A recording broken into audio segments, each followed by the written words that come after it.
ఆత్మబోధ quiz quiz నాకు రేపు కష్టం అండి, ఏమనుకోవద్దు. నాకు 11వ వచ్చే తారీఖు అన్నారు. నాకు రేపు ఆత్మబోధ సోమవారం నాడు ఉంటుంది. ఆత్మబోధ సోమవారము అంటే 5వ తారీఖు 3, 4, 5, 6వ తారీఖు. తర్వాత వచ్చే సాటర్డే సోమవారము 11. నేను ఎరట్టాయిలో పెట్టాను, ఒకసారి చూడండి. ఆదివారం ఎరట్టాయి గ్రూప్ లో పెట్టాను.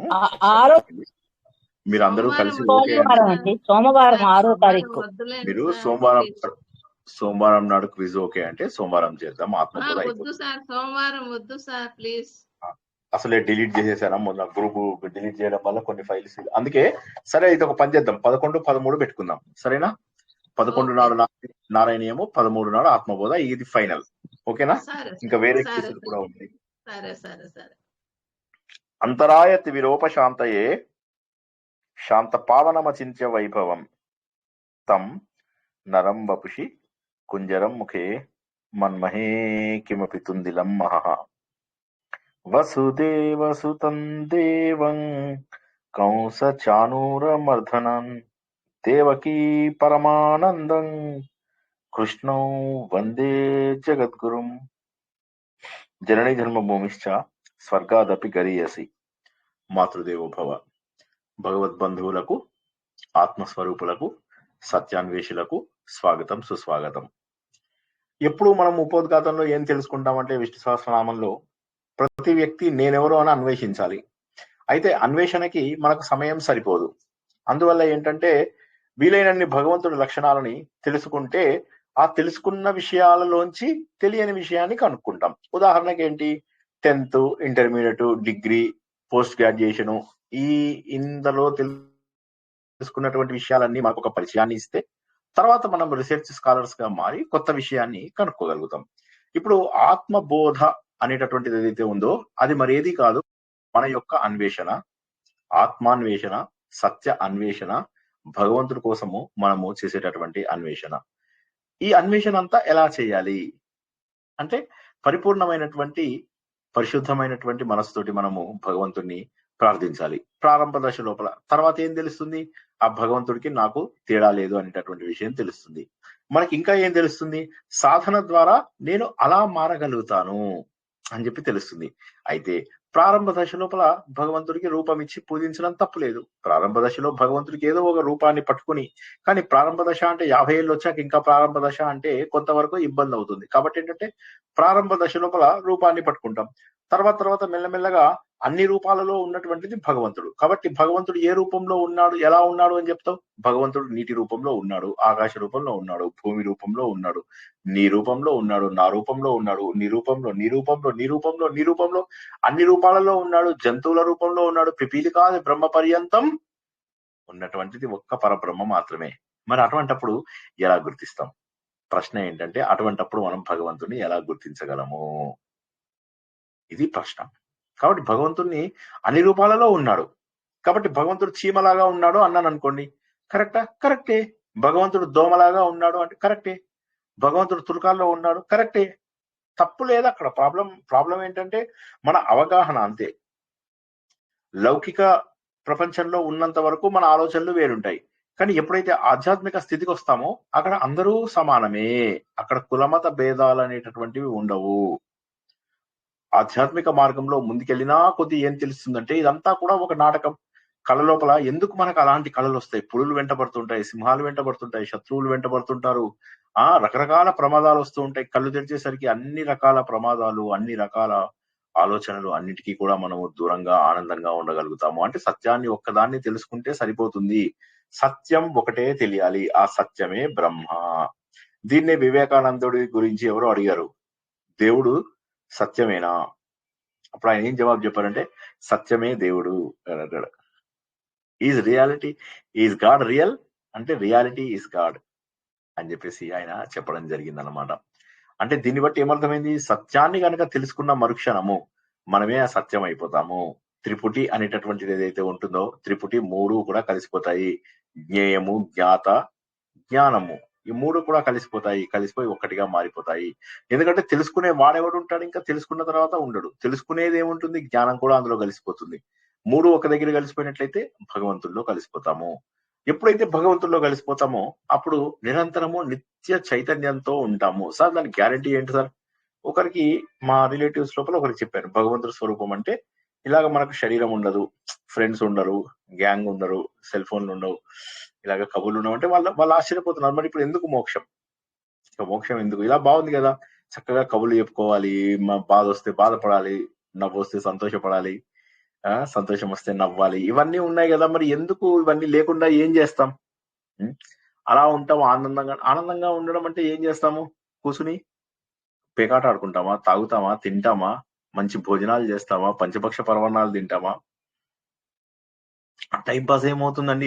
ఎప్పుడైనా అనిపించిందా మీకు టైం పాస్ ఏమవుతుందండి? అలా ఉంటే టైం పాస్ అవుతుందా? ఇప్పుడంటే కబుర్లు చెప్తాము కాబట్టి టైం పాస్ అవుతుంది. అప్పుడు టైం పాస్ కూడా అవుతుందా అండి? ఒకసారి ఆలోచించండి. విసుగు రాదు, బోరు కొట్టదా? ఎవరు మాట్లాడటం లేదు. సత్యం తెలుసుకున్న వాడికి సత్యం తెలుసుకున్న వాడికి అదే ఆనందంలో ఉంటాడు కాబట్టి అసలు టైము తెలియదు, ఆనందంలోనే ఉంటాడు. కాబట్టి తెలుసుకున్న వాళ్ళకి బోరు కొడుతుంది. తెలిసినా కూడా ఇప్పుడు వాళ్ళు ఒకసారి తెలియని వాళ్ళకి వెళ్ళి మనం మోక్షం గురించి చెప్పి భగవంతుడి లక్షణాల గురించి చెప్తే ఎందుకు ఇలా బానే ఉంది కదా, ఇప్పుడు మేము కర్రలతో ఆడుకుంటాము, డాన్సులు చేస్తాము, అందరం ఒక దగ్గర కూర్చుని చక్కటి వస్త్రాలు శుభ్ర వేషం వేసుకుని చక్కగా అందరము కూడా పాటలు పాడతాము, పారాయణలు చేస్తాము, బానే ఉంది కదా. ఇలాగా ఆలయంలో ఉంది, అందరికి ప్రసాదం చేయిస్తాము, ప్రసాదం పట్టించడానికి ఒక నలుగురు హడావిడిగా పరిగెత్తుకుంటూ ఇలా వెళ్ళిపోతూ ప్రసాదాలు పట్టించడానికి ఒక 4-5 వెళ్ళిపోతారు. బానే ఉంది కదా, ఇలాగా చాలా సంతోషంగా ఉంది. స్టేజ్ మీద కొంతమంది ఏమి పని లేకపోయినా అటు ఇటు తిరగడం కానీ బానే ఉంది కదా. మళ్ళీ భగవంతుడి గురించి తెలుసుకోవాల్సినటువంటి అవసరం ఏముంది అంటే, నీ జీవితం ఇప్పుడు ఏదైతే సంతోషంగా ఉంది అనుకుంటున్నావో అది భ్రమ, అది సంతోషం కాదు. ఉదాహరణకి మా అమ్మగారి గురించి నేను చెప్పాను, వాళ్ళది ఒక పెద్ద గ్రూప్ ఉండేది. ఆ గ్రూప్ లోపల ఎంత బిజీగా ఉండేదంటే ఇప్పుడు నేను ఉన్న దానికంటే ఎక్కువ బిజీగా ఉండేది మా అమ్మగారు. అంత బిజీగా ఉండి వీటెళ్ళి అటెళ్ళి ఇటెళ్ళి ఇలాగ అసలు ఎవరికి టైం కూడా దొరికేది కాదు మా అమ్మకి. ఒక్కసారి మా నాన్నగారు వెళ్ళిపోయిన తర్వాత సమాజం అందరూ దూరం అయిపోయారు. అమ్మో ఆవిడని చూస్తే మా మొగుళ్ళు పోతారు అని చెప్పేసి. ఆ తర్వాత మెల్లమెల్లగా ఒంటరితనం, ఈ సమయంలో యాక్సిడెంట్, ఇదైపోయిన తర్వాత బెడ్ రిడెను, ఎవ్వరూ లేరు. మా పిల్లలలో 3 పిల్లలలో కూడా మా పెద్దన్నయ్య అమాయకుడు అమ్మ దగ్గరే ఉంటాడు. నేను రెగ్యులర్ గా వెళ్ళి చూసుకునేవాడిని. మా రెండో అన్నయ్య వేరే ఊర్లో ఉండేవాడు. ఇప్పుడు మా అమ్మ దగ్గరికి వెళ్ళేది ఎవరు? మా అమ్మకి ఏం చేసేది, పాపం బోర్ కొట్టినప్పుడు ఎవరికో ఒకళ్ళకి ఫోన్ కాల్స్ చేసేది. కొత్తల్లో కొద్దిగా లేపేవాళ్ళు. తర్వాత ఎప్పుడెప్పుడైతే గ్రాడ్యువల్ గా మా అమ్మతోటి అవసరం లేదు, అంతకుముందు అంటే అవసరాలు పడేవి, అన్నిటికీ అమ్మతో మాట్లాడుతుండేవాళ్ళు. తర్వాత మెల్లమెల్లగా అవసరాలు తగ్గిపోయాయి. తర్వాత ఇంకా ఏముందిలే అని చెప్పి మా అమ్మ ఫోన్ చేసినా కూడా లేపడం మానేశారు. మొత్తం ఫ్యామిలీలో మా అమ్మ, మా నాన్నగారి సైడ్ ఫ్యామిలీలో అందరికంటే పెద్ద ఆవిడ. ఆవిడకి అందరూ రెస్పెక్ట్ ఇచ్చేవాళ్ళు. అంటే రెస్పెక్ట్ తగ్గిందని కాదు, కాకపోతే ఏమవుతుందంటే ఎవరి ప్రయారిటీస్ లో వాళ్ళు బిజీగా ఉండి ఇప్పుడు ఎవరితో ఏం మాట్లాడతాంలే అని.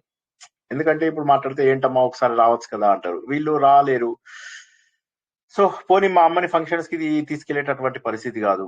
అలాగా ఉండి నేను చివరి రోజుల్లో మా అమ్మని చూస్తుంటే మరీ గుండె తరుక్కుపోయేది. ఏమ్మా ఏం చేస్తున్నావు అంటే, ఏం చేస్తాను రా, ఇక్కడే ఉంటాను, ఎక్కడికి వెళ్తాను అని. ఎంత గుండె తరుక్కుపోయేది, చచ్చిపోవాలనిపించేది. లాస్ట్ లోపల అంటుండేవారు అనమాట అమ్మ, ఎందుకురా ఇలాగా బతికుంచుతావు, ఎందుకు ఇంకా ఏముంది, ఇలా చేసి లాభం ఏముంది అంటే, అమ్మ నేనెవరిని బతికించడానికి, నువ్వు బతికుంటే చూడాలని ఉంది, నీ గుండె కొట్టుకున్నంత వరకు నిన్ను కాపాడుకోవడానికి నాకు ఆ బాధ్యత ఉంది, నాకు ప్రేమ ఉంది. అమ్మ లేదు అంటే ఆ బాధ తట్టుకోవడం కష్టం కదా, అలాంటప్పుడు కాపాడుకుంటాం. కానీ ఒకసారి మా అమ్మ పరిస్థితిలోంచి ఆలోచిస్తే, ఇప్పటి వరకు మనల్ని పట్టించుకున్నటువంటి జనాలు పట్టించుకోరు, ఇప్పటి వరకు మనకున్నటువంటి భోగాలు ఉండవు, శరీరం లోపల అలసత్వం వచ్చేస్తుంది, శరీరంలో ఓపిక ఉండదు, ఎప్పుడెప్పుడు మనం వెళ్ళిపోతామా అని చెప్పేసి జనాలంతా కూడా చూస్తూ ఉంటారు. మనం అందరి లోపల అప్పటి వరకు ఎంతో గ్రాండ్ గా బతికినటువంటి మనము ఇవాళ జనాలు ఎవరు కూడా పట్టించుకున్నటువంటి స్థాయికి వెళ్తాము. ఆఖరికి భర్త భార్య ఇద్దరిలో ఒకరు వెళ్ళిపోయిన తర్వాత జీవితము మరింత దుర్భరం అవుతుంది. ఆడవాళ్ళైనా ఎక్కువ రోజులు బతుకుతారు కానీ మగవాళ్ళైతే భార్య చనిపోయిన అతి తక్కువ సమయంలో వారు వెళ్ళిపోతారు ఈ ప్రపంచాన్ని వదిలేసి. కాబట్టి ఏముంది ఇంకా, ఎందుకు వచ్చాం, సంపాదించినటువంటిది అంతా కూడా ఇక్కడే వదిలేసి వెళ్తాం.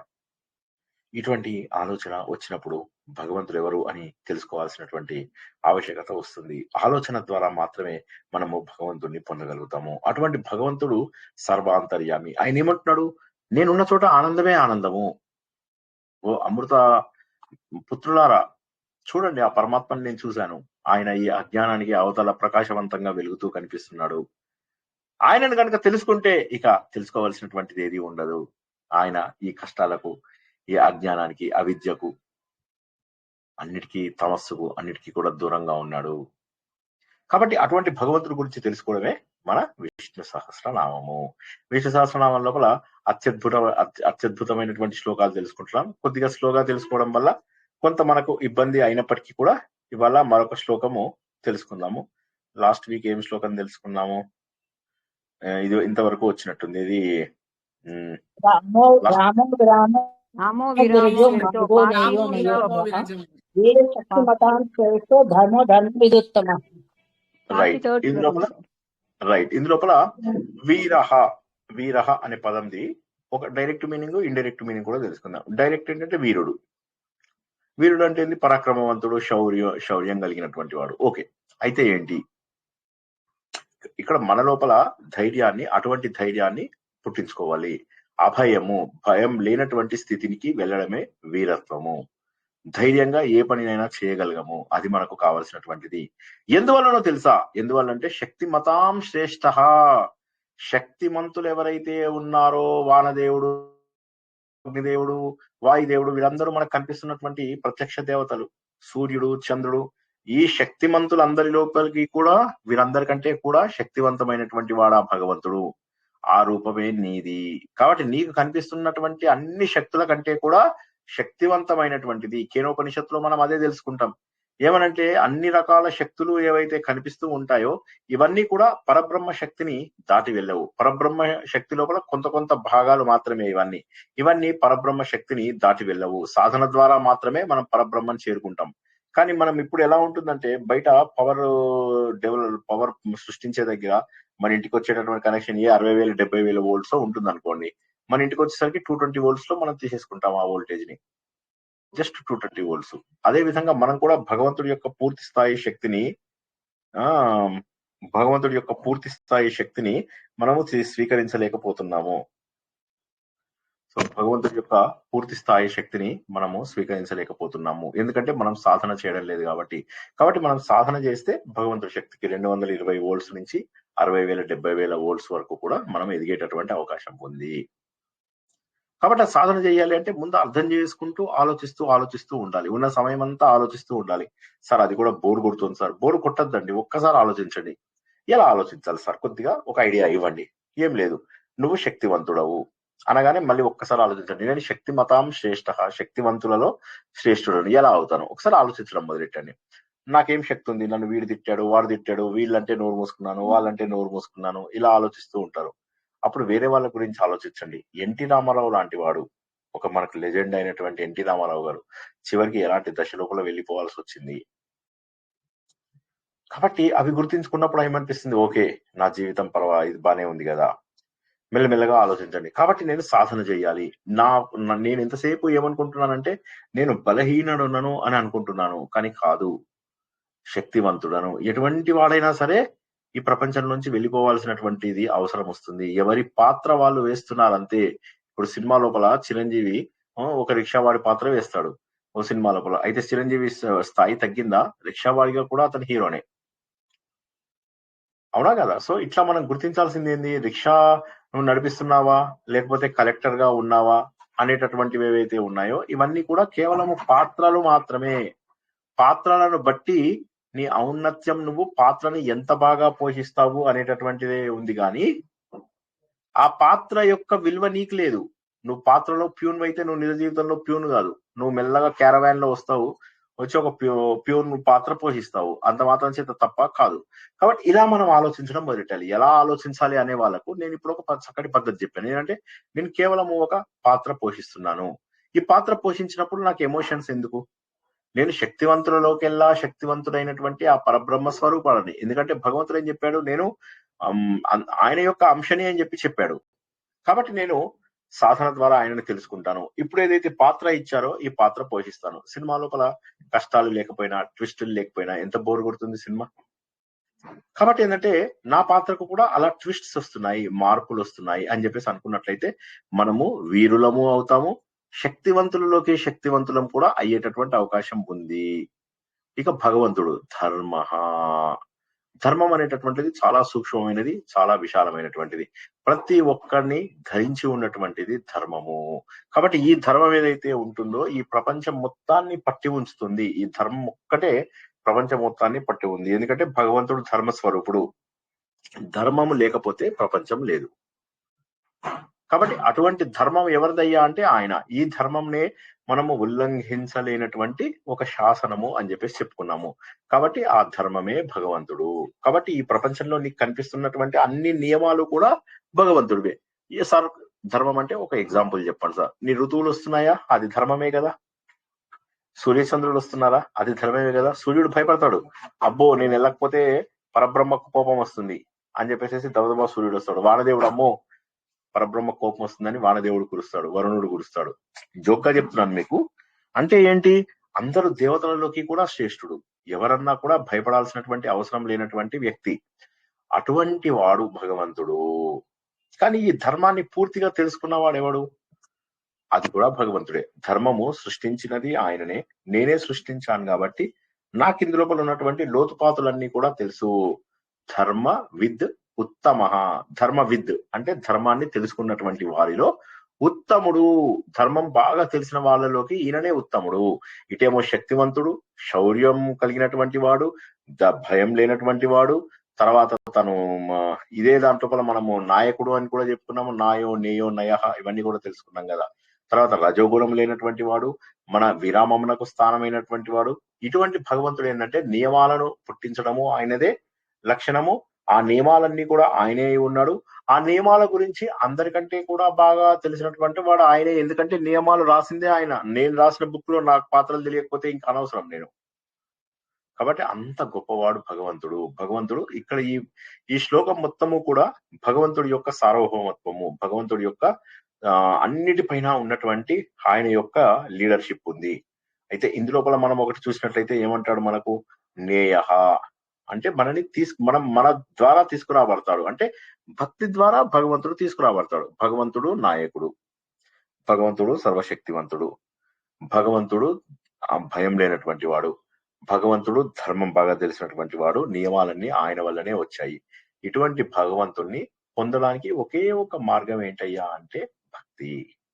భగవంతుడి పైన సరైనటువంటి నమ్మకం పెట్టుకుని సాధన గనక చేసినట్లయితే ఆ సాధన ఏంటి? మన ఆలోచన. భక్తి అంటే ఏంటి? స్వస్వరూప సాధనయే భక్తి. మన గురించి మనం తెలుసుకోవాలనుకునే దాన్ని భక్తి అంటారు. సార్ భక్తి అంటే నేను ఇప్పుడు ఏకాదశి నాడు పారాయణం చేస్తాను, అన్నం తినను, నెక్స్ట్ డే నాడు ద్వాదశి నాడు చిత్తుగా తినేస్తాను, కుంభాలు తింటాను, అది భక్తి కాదా? కాదు. ఇందాక చెప్తున్నాడు ఏదో సాయిబాబా భక్తులందరూ కూడా అలా బయట నిలబడ్డారు, ఇక్కడ ఈ భక్తులందరూ ఏడుస్తున్నారు, ఆలయానికి పోటెత్తిన భక్తులు. దీనికి భక్తులు అనే పేరు ఎందుకు పెట్టారంటే టెంపుల్కి వెళ్ళే వాళ్ళని జనరల్ గా భక్తులు అంటారు అంతే. కానీ అది నిజమైనటువంటి భక్తి కాదు. భక్తి అంటే నీ గురించి నువ్వు తెలుసుకోవడమే భక్తి, అవతల వారిని ప్రేమించగలగడమే భక్తి అని ఈ అద్భుతమైనటువంటి శ్లోకాన్ని పూర్తి చేసుకుని తర్వాత శ్లోకంలోకి ప్రవేశిస్తాం. ఎవరికైనా ఇవాళ తెలుసుకున్న పదాలు ఏవైతే ఉన్నాయో, మార్గ, నేయ, నయ, అనయ, వీర, శక్తిమతాం శ్రేష్ఠ, ధర్మ, ఎవరికైనా డౌట్ ఉంటే అడగండి. ఏ డౌట్ ఉన్నా అడగండి, తర్వాత శ్లోకంలోకి వెళ్దాం. వీరహ ఒకసారి చెప్పండి సార్. జై శ్రీకృష్ణ. వీరుడు అంటే ఎవరు? భయం లేనటువంటి వాడు, శౌర్యవంతుడు. ఆయనకు భయం ఎందుకు? భగవంతుడికి భయం దేని వల్ల కలుగుతుంది? రెండవ దాని వల్ల కలుగుతుంది.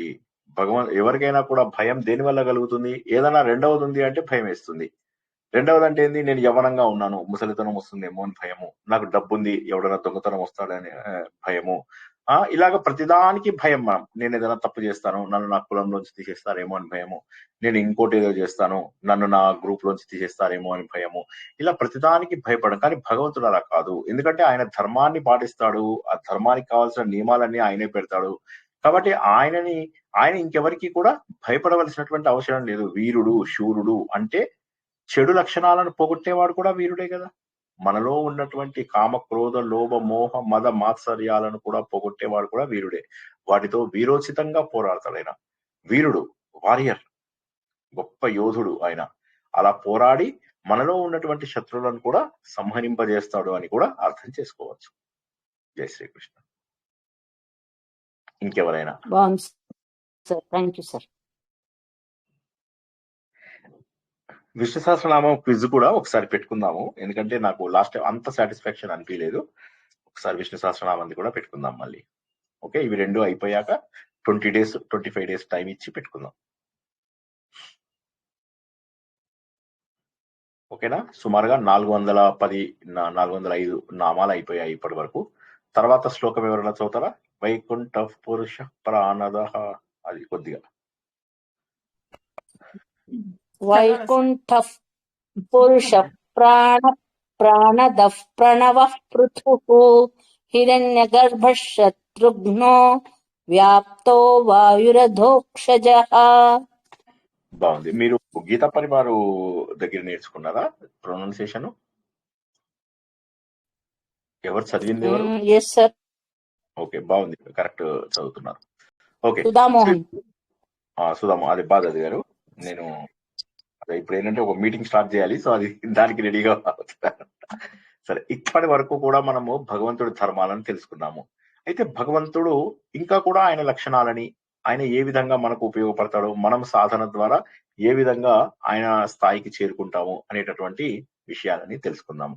వైకుంఠ, వైకుంఠము, వైకుంఠము, వైకుంఠము అంటే కుంఠ అంటే కుంటుతనం. కుంటుతనం అంటే ఏంటి? ఆటంకాలు, ఇబ్బందులు, కష్టాలు మనకు ఎదురైతూ ఉంటాయి జీవితంలో. ఎన్నో రకాల ఆపదలు ఎదురవుతూ ఉంటాయి. జాగ్రత్తగా వినండి. ఇందులో అందరికి ఏదో ఏ పని చేసినా ఆటంకాలు వస్తున్నాయా లేదా చెప్పండి ఒకసారి. Yes or no? వస్తాయి సార్, వస్తూనే ఉంటాయి. వై అంటే వివిధ రూపాలలో మనకు ఆటంకాలు వస్తూ ఉంటాయి.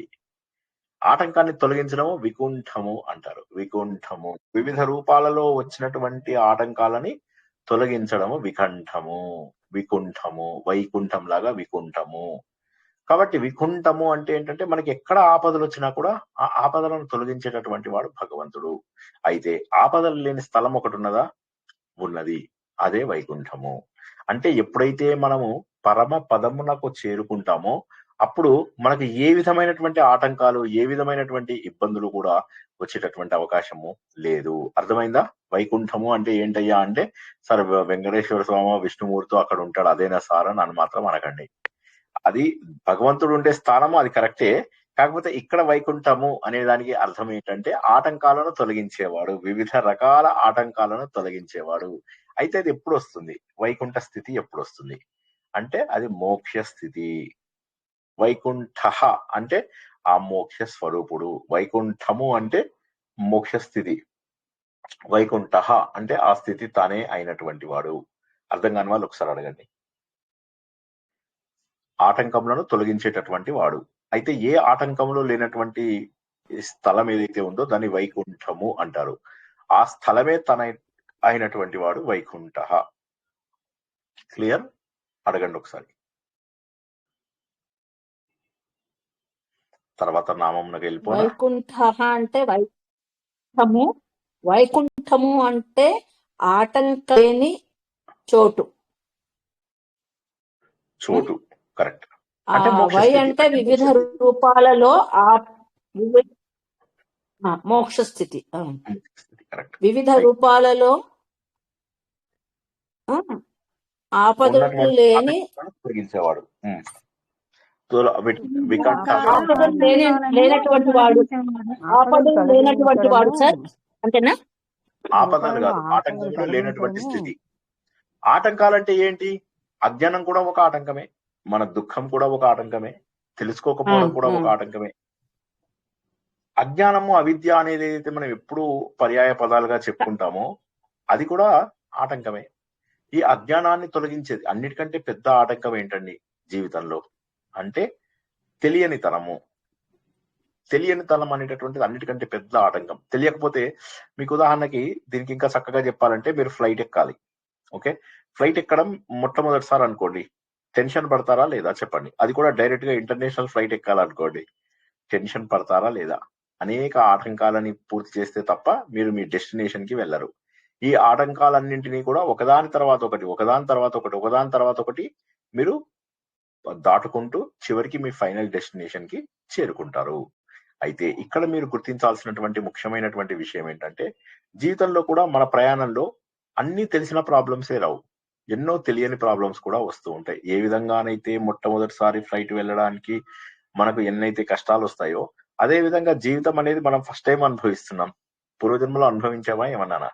కొన్ని ప్రాబ్లమ్స్ రిపీటెడ్ ప్రాబ్లమ్స్ ఉంటాయి ఈ జన్మలోనే. వాటికి తెలిసిన సొల్యూషన్ మనం చూసుకుంటాం. అలాగా రకరకాల ప్రాబ్లమ్స్ వస్తాయి. ఒక్కొక్కసారి టోటల్లీ అన్నోన్ ప్రాబ్లమ్స్ వస్తాయి. ఒకసారి మేము భూటాన్ వెళ్తున్నప్పుడు మా పాప అమెరికన్ సిటిజన్ అన్నమాట. సో దాంతో ఏమైంది, మేము పర్లేదులే అనుకున్నాం. వాడికి చెప్పాం కూడా, వాడు పర్వాలేదు సార్, స్కూల్ ఐడి ఉంటే చాలు, భూటాన్ వెళ్ళడానికి ఏమీ లేదు, ఇండియన్ సిటిజన్స్ కి జస్ట్ ఇది ఉంటే చాలు. సరే అని చెప్పి మేము అందరము ఐడెంటిటీ కార్డులు తీసుకున్నాం. పాస్పోర్ట్ కూడా అవసరం లేదు భూటాన్ వెళ్ళడానికి. తీరా చూస్తే ఎయిర్పోర్ట్ లోపల మా పాపను ఆపేశారు. వెళ్ళొద్దని, అమెరికన్ కాబట్టి ఇప్పుడు ఆమెకి మళ్ళీ సెపరేట్ వీసా చేసి ఇది అనుకోని ప్రాబ్లము.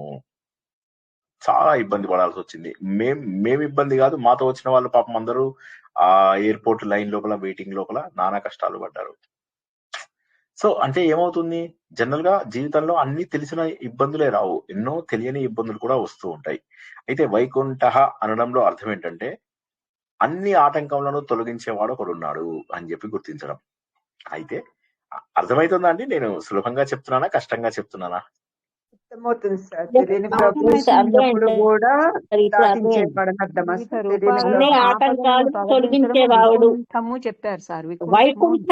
సరే, వైకుంఠ అంటే మోక్ష దేవుడి పేరు, వైకుంఠము అంటేనేమో ఆ ప్రాంతము, వైకుంఠము అంటే మోక్ష స్థితి. ఆ మోక్ష స్థితి ఎవరైతే ఆల్రెడీ ఆ మోక్ష స్థితిలో ఉన్నాడో అతను వైకుంఠ. ఉదాహరణకి నాకు తెలుసు మోక్షం అంటే ఏంటో. నేను ఉదాహరణకి మోక్షాన్ని సాధించాను అనుకోండి, నన్నప్పుడు వైకుంఠ అంటారు. ఏమంటారు? వైకుంఠ. ఇప్పుడు ఇక్కడ వైకుంఠము అని చెప్పలేదు, వైకుంఠ అన్నారు. అంటే మోక్ష స్వరూపుడు అని మీనింగ్. మళ్ళొకసారి చెప్పాలా లేకపోతే అర్థమైందా? వైకుంఠ, వైకుంఠము. వైకుంఠ సార్, తెలియని అంటే మోక్ష ప్రాబ్లమ్స్ స్వరూపుడు, అన్ని ఆటంకాలను తొలగించేవాడు. ఆ, వివిధ రూపాలలో, వై అంటే వివిధ రూపాలలో ఆటంకాలని తొలగించేవాడు మోక్ష స్వరూపుడు, అలా అనుకోవచ్చా సార్? అలా అనుకోవచ్చు. అయితే ఇక్కడ ఆటంకాలంటే ఏంటి చెప్పండి? అది మెయిన్, అది గుర్తించాలి. ఆటంకం అంటే ఏంటి? అజ్ఞానం సార్, అజ్ఞానం అని అజ్ఞానము, చెప్పారు. అవిద్య. అజ్ఞానం ఉన్న ఆటంకాలు, అజ్ఞానము, అవిద్య. అవిద్య. వీటి వల్ల ఏమైపోతుందంటే జీవితంలో ఒకరోజు ఆనందంగా ఉంటాము, ఒకరోజు దుఃఖంగా ఉంటాము. ఇవన్నీ కూడా భగవంతుడి యొక్క ఆ నాటకం ఏదైతే సృష్టించాడో ఆ నాటకం లోపల మనం పాత్రధారులము అనుకున్నప్పుడు ఎందుకు భయపడతాం? ఒక్కసారి ఆలోచించండి. మీరు ఇప్పుడు నాటకం లోపల హీరో విలన్ ని ఒక్కటి ఇక్కడ గుండెల మీద వేసి తంతాడు. ప్రకాష్ రాజ్ని మహేష్ బాబు తంతాడు. తంతే అప్పుడు ప్రకాష్ రాజ్ ఫీల్ అవుతాడా? అరే చూసావా, విన్నను గుండెల మీద తండాలని బాధపడతాడు కదా, అవునా? హలో, సార్ కాదు సార్, బాధపడతాడు. లేదు సార్, సినిమా బాధపడదు సార్. తెలుసు కదా, అది పాత్ర అయినప్పుడు ఎందుకు సినిమా భయపడతారు? తెలుసు కదా పాత్ర. ఇద్దరు శుభ్రంగా యాక్ట్ చేసి డబ్బులు తీసుకుని నమ్ముకుంటూ వెళ్ళిపోతారు. అదే విధంగా మనం కూడా అంతే పాత్రధారులము. కాబట్టి ఏంటంటే ఒకసారి ఆ ఆలోచన గనక మనకు వచ్చినట్లయితే ఇంకా మనకి ఏది ఆటంకం అనిపించదు.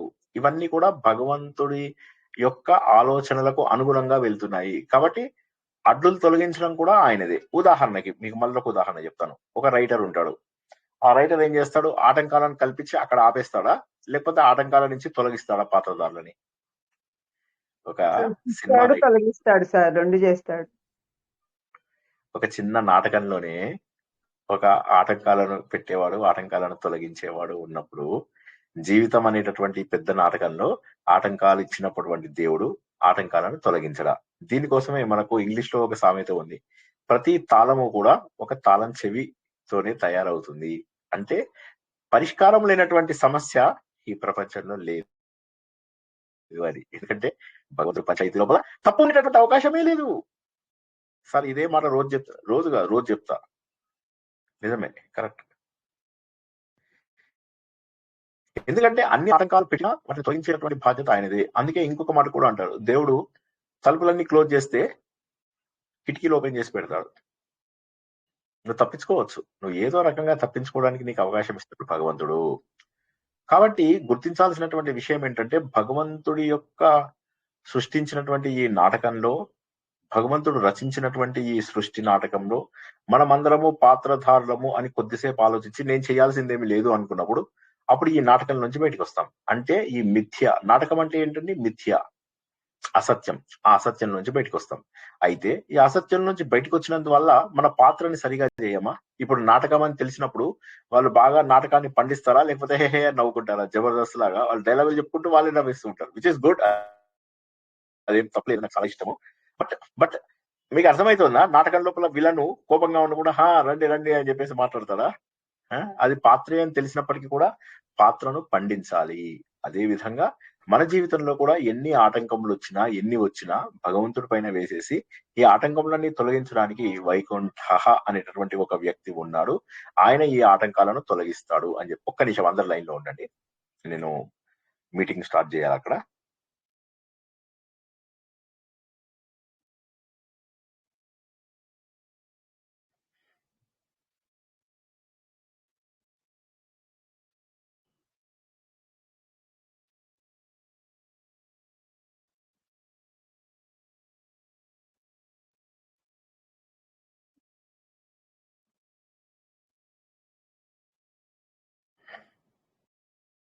నేను మీటింగ్ ఓపెన్ పెడుతున్నానండి. మీటింగ్ అందరూ జాయిన్ అవ్వండి. నేను 10 నిమిషాలు జాయిన్ అవుతాను, మిగతా వాళ్ళందరూ కూడా జాయిన్ అవుతారు.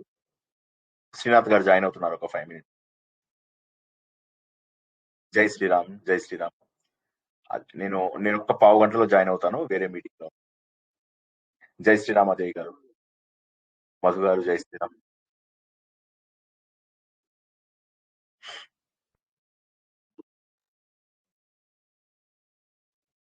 పురుషోత్తం గారు కూడా జాయిన్ అయ్యారు. అయితే ఆయన వేరే మీటింగ్ లో కూడా ఉన్నారు. అందువల్ల శ్రీనాథ్ గారు జాయిన్ అవ్వగానే మనం కాల్ ని ప్రారంభించుకుందాం. ఓకేనా? కొద్దిసేపు ఓపిక పట్టండి, అందరూ జాయిన్ అయ్యాక కాల్ ప్రారంభించుకుందాం.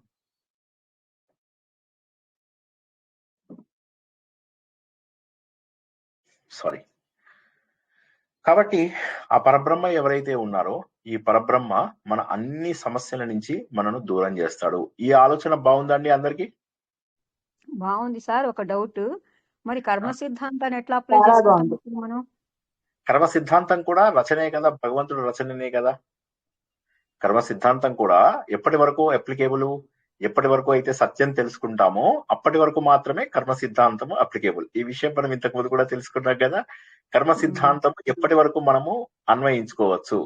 ఎప్పుడైతే మనకు సత్యం తెలుస్తుందో అప్పుడు కర్మలు మిగలవు. సరేనా? జ్ఞానాగ్ని దగ్ధ కర్మాణం. ఓకేనా? క్లియర్? Very good. ఇంకొక నామం, 2-3 నామాలు తెలుసుకుందామా? ఏమైనా లేక డౌట్ ఉంటే అడగండి, పర్వాలేదు. ఇక్కడ వికుంఠము అని చెప్పారు. అది దీనికి వైకుంఠానికి, వైకుంఠకి వికుంఠము అనేది అన్ని వివిధ రూపాల్లో ఆపదలను తొలగించడము వికుంఠము అని చెప్పారు. కరెక్ట్, అంతే కదా? అంతే. అదే వికుంఠము. అది చేసేటటువంటి వాడు దాని కర్తను వైకుంఠుడు అంటాడు.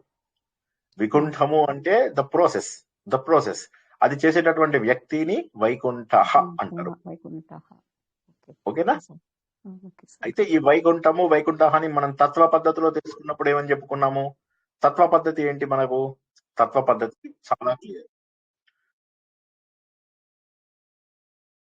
సో తత్వ పద్ధతి అనేటటువంటిది ఏదైతే ఉన్నదో, ఈ తత్వ పద్ధతి మీకు ఆ కాల్లో మాటలు ఇందులో వినిపిస్తున్నాయా అండి ఎవరికైనా? లేదు సార్. Okay, very good. అయితే తత్వ పద్ధతి లోపల మనం తెలుసుకున్నప్పుడు ఏమనుకున్నాము? వైకుంఠము అనగా మోక్షము అనేటటువంటి మంచి స్థితి, ఆనందకరమైనటువంటి స్థితి. ఆ స్థితిని నువ్వు సాధిస్తే నీ పేరు వైకుంఠ. ఓకేనా అండి? అర్థమైందా అందరికి? ఇంకెవరికైనా డౌట్ ఉంటే అడగండి. తర్వాత ఏంటంటే వైకుంఠ తర్వాత వైకుంఠ పురుష అంటే ఏంటి? పురుష అంటే చాలా మీనింగ్స్ ఉన్నాయి. ఒకటేమో పురంలో శయనం చేసేవాడు, అంటే శరీరంలో ఉండేవాడు. అన్ని శరీరాల్లో కూడా ఉండేటటువంటి వాడు ఎవరండి? పురుషుడు. ఆ పురుషుడు ఎవరు? పరమాత్మ, పరబ్రహ్మ.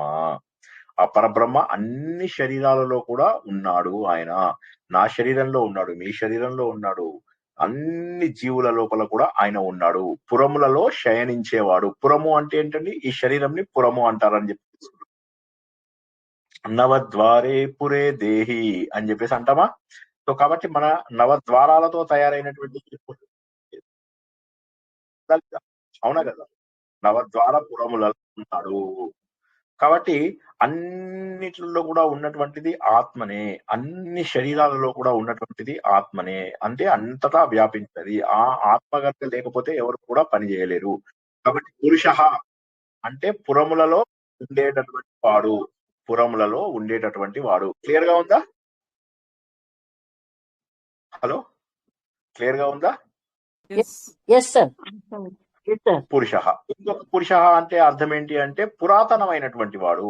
పురాతనం అంటే ఏంటి? దేవుడు ఓల్డ్ అయిపోయి గడ్డం గీసుకుంటూ ఉంటాడు, బాగా తెల్ల గడ్డం వచ్చేసిందనా? కాదు.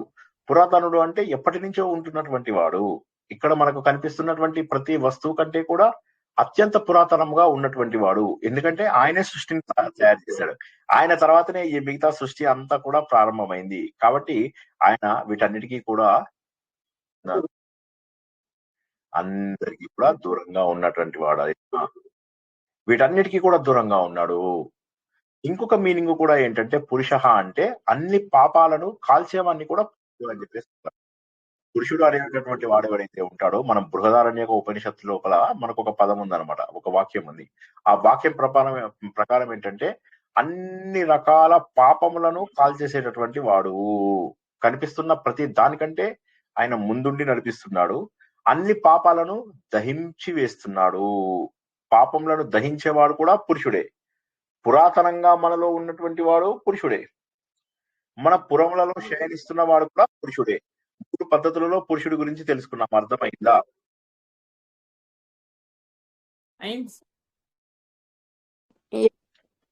అందరికీ అర్థమైంది? పాపాలు పురుషుడే, పాపములు దహించేవాడు పురుషుడే, పురములో శయనం చేసేవాడు పరమాత్మ. అన్ని శరీరాల్లో ఉన్నది ఆత్మ. పురాతనమైనటువంటి వాడు కూడా పరమాత్మనే. క్లియర్ గా ఉందా? హలో, ఉంది సార్. పురములో శయనించేవాడు, అన్ని శరీరంలో ఉన్నవాడు, నవద్వారే పురేదేశి అంటారు. అన్నింటిలో అంతటా వ్యాపించి ఉన్నవాడు, పురాతనమైన వాడు, ఎప్పటి నుంచో ఉన్నటువంటి వాడు. ఆయన సృష్టి చేశాడు. అన్ని పాపాలను కాల్చేవాడు. కనిపించే ప్రతి వాటిలో తనే ముందుండేవాడు. కాబట్టి ఏమవుతుంది అంటే ఈ శరీరం మారిపోయినప్పటికీ కూడా ఇందులో ఉన్నటువంటి చైతన్యం అలాగే స్టేబుల్ గా ఉంటుంది. ఈ శరీరంలో ఉన్నటువంటిది ఏదైతే ఉందో అది మాత్రం స్టేబుల్ గానే ఉంటుంది. ఎన్ని రకాలుగా ఏది మారినప్పటికీ కూడాను. ఒక్క నిమిషం.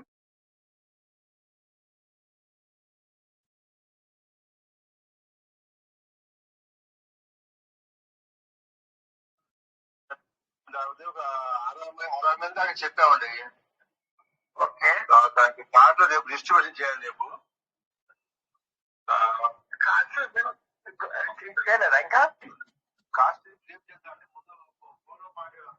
అదేం మీకు వినిపించట్లేదు కదా ఇప్పుడు?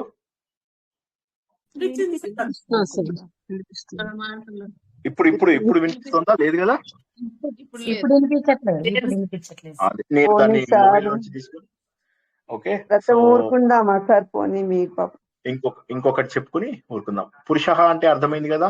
అందరి శరీరాలలో ఉన్నటువంటి వాడు, అనాదిగా ఉంటున్నటువంటి వాడు, అన్ని పాపములను దహింపజేసేటటువంటి వాడు పురుషుడు. చాలా అద్భుతమైనటువంటిది. కాబట్టి మనకి ఏంటంటే శరీరంలో ఉన్నాడు అంటే ఏంటి? శరీరం మారిపోతూ ఉంటుంది. ఎన్ని శరీరాలు మారిపోయినప్పటికీ కూడా చైతన్యం మాత్రం స్థిరంగా ఉంటుంది. అంటే చైతన్యం ఎప్పుడూ మారదు. చైతన్యం ఎప్పుడు కూడా ఒకే రకంగా ఉంటుంది. ఎలక్ట్రిసిటీ ఉంది ఇంట్లో, ఆ ఎలక్ట్రిసిటీ అలాగే ఉంటుంది. నువ్వు అక్కడి నుంచి టీవీ తీసేసి కొత్త టీవీ పెడతావు, అది అలాగే ఉంటుంది. కొత్త టీవీ పనిచేయదా? పనిచేస్తుంది. మొబైల్ తీసేసి మొబైల్ పెడతావు, పనిచేస్తుందా లేదా? పనిచేస్తుంది. ఆ ఎలక్ట్రిసిటీ ఉన్నంత వరకు ఇవన్నీ పనిచేస్తాయి. అంటే శరీరం మారినప్పటికీ కూడా అందులో ఉన్నటువంటి సాక్షి చైతన్యం ఏదైతే మారకుండా ఉంటుందో, అన్నింటి లోపల కూడా ఉన్నటువంటి ఎలక్ట్రిసిటీ రూపంలో ఉన్నటువంటి చైతన్యం ఏదైతే ఉందో అదే పరబ్రహ్మ. క్లియర్ గా అర్థమైందండి? ఇంకొక నామం తెలుసుకుందాం. మేము డౌట్ ఉంటే అడగండి ప్లీజ్.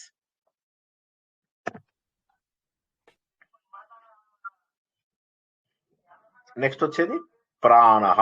ప్రాణహ అంటే స్ట్రైట్ ఫార్వర్డ్. ప్రాణహ అంటే ఏంటండి? ప్రాణహ అంటే మనకి ప్రాణశక్తి.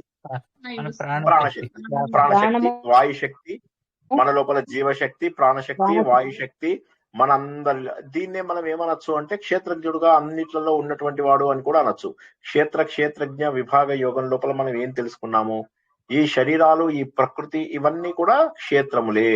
వీటన్నింటినీ తెలుసుకుని వీటన్నింటి లోపల నివసించేటటువంటి వాడు క్షేత్రజ్ఞుడు. కాబట్టి ప్రతి జీవిలోనూ కూడా ప్రాణశక్తి రూపం లోపల, చైతన్య శక్తి రూపం లోపల ఉన్నటువంటి వాడు.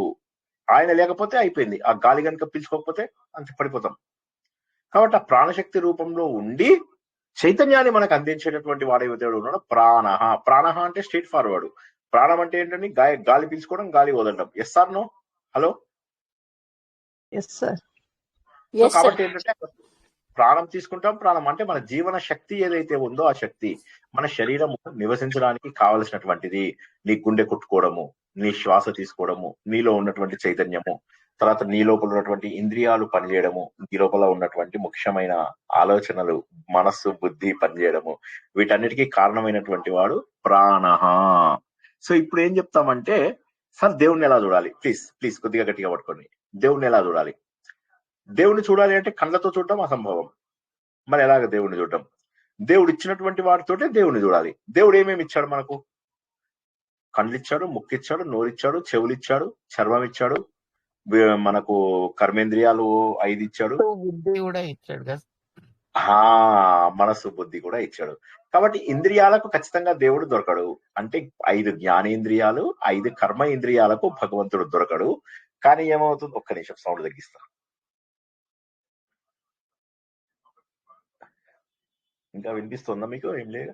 కర్మేంద్రియాలకు, జ్ఞానేంద్రియాలకు భగవంతుడు దొరకడు. కానీ భగవంతుడు దొరికేది ఒక ప్లేస్ ఉంది. అదేంటంటే మనస్సుతోటి, బుద్ధితోటి ఆలోచిస్తే దొరుకుతాడు. ఆ మనస్సు, బుద్ధిని యాక్టివేట్ చేస్తున్న వ్యక్తి ఎవరండి? పరమాత్మనే సార్. పరమాత్మనే. ఇది కూడా విష్ణు స్వరూపమే, పరబ్రహ్మ. ఇక్కడ విష్ణు అంటే వ్యాప్తి చెందినటువంటి పరబ్రహ్మ అని గుర్తుంచుకోండి, అంతే. క్లియర్? ప్రాణహ అంటే క్లియరా? లేక ఎవరికైనా ఏమైనా డౌట్ ఉందా? వైకుంఠ ఆటంకాలను తొలగించేవాడు. పురుష అన్ని శరీరాల్లో వ్యాపించి ఉన్నటువంటి వాడు. ప్రాణహ ప్రాణ రూపంలో ఉన్నటువంటి వాడు. చైతన్య రూపంలో ఉండి మన శరీరంలో ఇంద్రియాలు, మనస్సు ఇవన్నీ పనిచేయడానికి ఉపయోగించేవాడు. అన్ని కూడా ప్రాణశక్తి రూపంలో ఉండడం వల్లనే మనము అన్ని శ్వాస తీసుకోగలుగుతున్నాము, నడుస్తున్నాము, కూర్చుంటున్నాము, ప్రతి పని చేస్తున్నాము. ఈ ప్రవచనం వినడానికి కూడా మనలో ప్రాణం ఉండడమే కారణము. ఆ ప్రాణము మరెవరో కాదు, ఆ పరబ్రహ్మనే. ఇప్పుడు అడగండి, ప్రశ్న ఏమన్నా ఉంటే అడగండి. ఇంకొకటి చెప్పుకుందామా? ప్రాణదహ ప్రణవహ వరకు నాకు ఇవాళ టార్గెట్ పెట్టుకొని ఉండే నేను. పర్లేదు, చెప్పండి. Okay sir. ఇందాక ఎవరో ప్రశ్న అడగబోయారు మధ్యలో. అంటే మనలో ఉన్నటువంటి ప్రాణశక్తి అని రాసుకోవచ్చా సార్? అవునమ్మా, చైతన్య శక్తి, ప్రాణశక్తి. చైతన్య శక్తి, ప్రాణశక్తి. ఆ చైతన్య శక్తి, ప్రాణశక్తి వల్లే ఏం చేస్తున్నాం మనం? వాడికి ప్రాణం పోయింది అంటారు. ప్రాణం పోయింది అంటే ఊపిరి. భగవంతుడు మనకు పుట్టించినప్పుడే కొన్ని ఊపిరులు ఇస్తాడు. ఊపిరి అంటే శ్వాసలు అంటాం వీటిని. ఆ ఊపిరులు ఎన్ని ఉంటాయో అంతవరకే. వాటిని మీరు ఫాస్ట్ గా తీసేసుకున్నారు అనుకోండి, అంటే ఇప్పుడు ప్రాణాయామం చేసి అన్నారంటే పుట్టుకోమంటారు తొందరగా. అంత ఫాస్ట్ గా పీల్చుకోకండి, మెల్లగా శ్వాస తీసుకోండి, ఓకేనా?